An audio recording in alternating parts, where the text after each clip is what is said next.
Siguradong dumaan na to sa timeline mo. May natutulog daw na halimaw na bulkan sa karagatan ng Pilipinas. Pag yan sumabog, kaldereta tayong lahat. Can't help but wonder if the end time is near. This volcano will definitely... We're cooked, bro.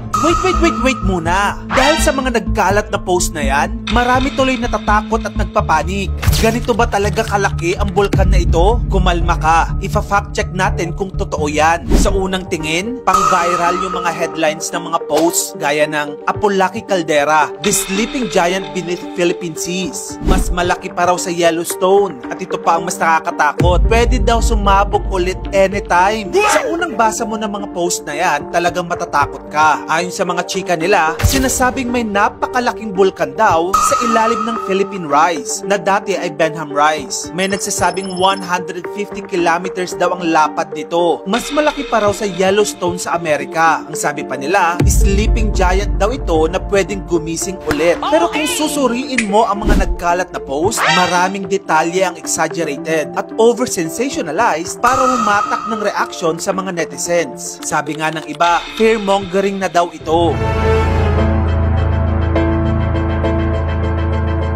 Noong 2019, isang Filipina marine geophysicist na si Jenny Ann Barreto ang nakadiskubre ng formation na ito habang nag-aaral ng Benham Rise. Gamit ang high-tech maps, nakita nilang isang malaking bilog sa seafloor, parang bowl o hugis planggana na 150 kilometers ang lapad. Tinawag nila itong Apolaki mula sa Filipino God of Sun and War dahil sa laki nito. Kung ifa-fact check natin kung size ang pag-uusapan, yap, mas malaki ito sa Yellowstone na mga 60 kilometers lang ang lapad. Pero hindi ibig sabihin nun na mas malakas ito o sasabog ulit ito.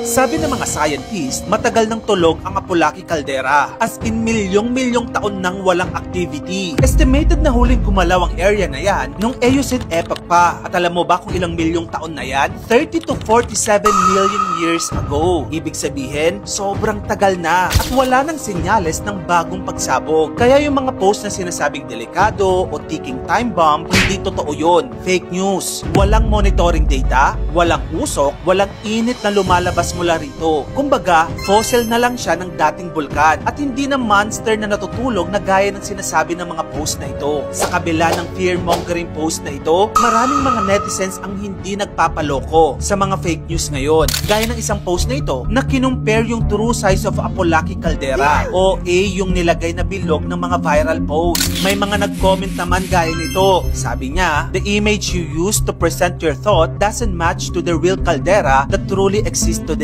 Please avoid confusing the minds of your viewers. At sabi rin ng isa pang netizen, it is just magnifying your fear. This is not educational. So yun na nga mga kamagkano. Sa susunod na may mga ganitong klaseng post na dumaan sa timeline mo, huwag agad-agad maniniwala. Matutong magsuri at mag-fact check. Dahil sa panahon natin ngayon, lamang ang may mas alam. Kung gusto mo pa na magito pang awareness contents, dito lang yun sa channel ko kaya follow ka na.